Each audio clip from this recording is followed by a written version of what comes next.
What's up, y'all? Tammy here, the writer bringing you the perk behind the keyboard, and welcome back to my channel.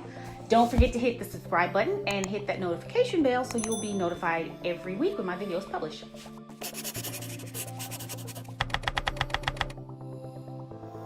So it's almost the end of Black History Month, and I wanted to do one last Black History themed video before the end of the month. So here you go. So basically what I'm talking about today are 6 Black authors you need on your bookshelf. The first genre I want to talk about is horror. And if you watched my very first video where I answered the AuthorTube newbie questions, then you know that horror was the first genre that I really fell in love with as like a semi-adult, because I fell in love with Stephen King. So the horror novels I want to talk about is Tannen Reed. And I did do some research. I'm like, I'm going to pronounce the name correctly. It's Tananarive Due.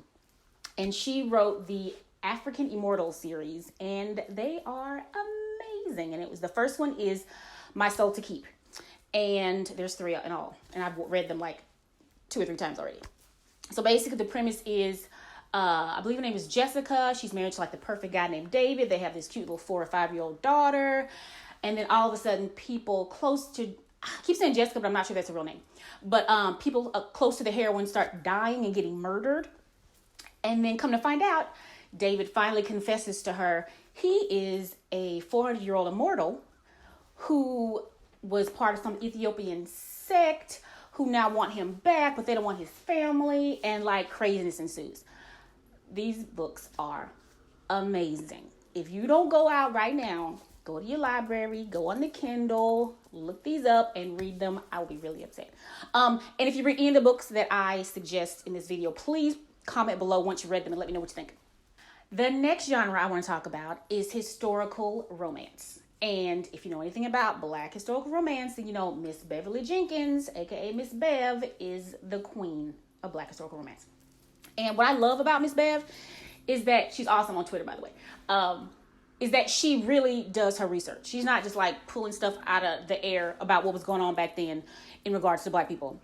She does her research. She puts it, all the information in the bibliographies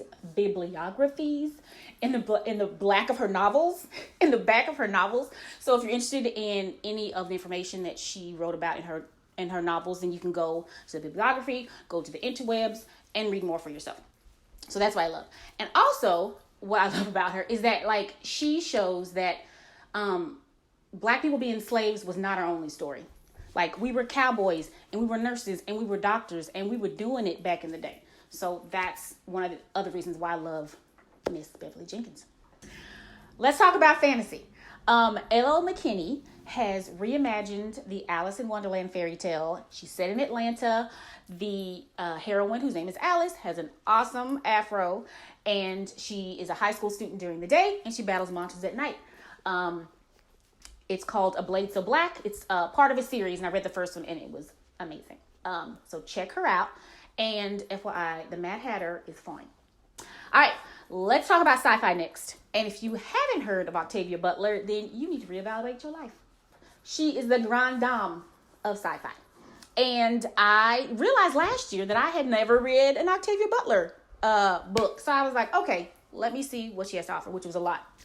I decided to start reading The Fledgling, which is about vampires, and I love vampires, but I did not like this book, and here's why. So the premise of this book, Shori is the main character. She is a 53-year-old vampire with amnesia who looks like a 10-year-old, right? So Shori has an intellect of a 53-year-old, but she's 10. But she's also having sex with adult men. And did I mention that she looks 10?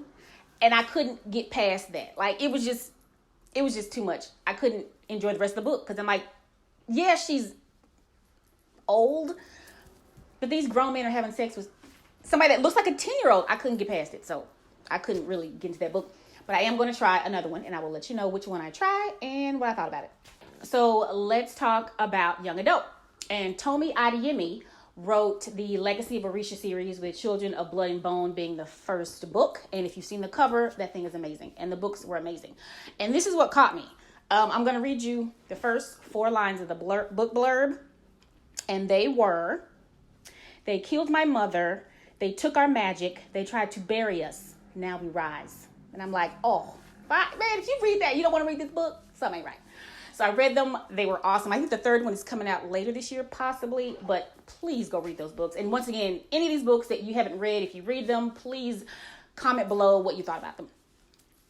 So my last genre is mystery. And one of my favorite mystery authors that I discovered, like a few years back was Kyra Davis. And it's the Sophie Cat Murder Mysteries. And the first novel in that series was Sex, Chocolate, and a Double Latte. Was that Sex, Chocolate, and a Double Latte? It was Sex, Murder, and a Double Latte. And I think what grabbed me was, first of all, was the title. Because two of those things I really enjoy and one I don't. And if you've seen the cover, which I'll put up somewhere, it's a really, really eye-catching cover.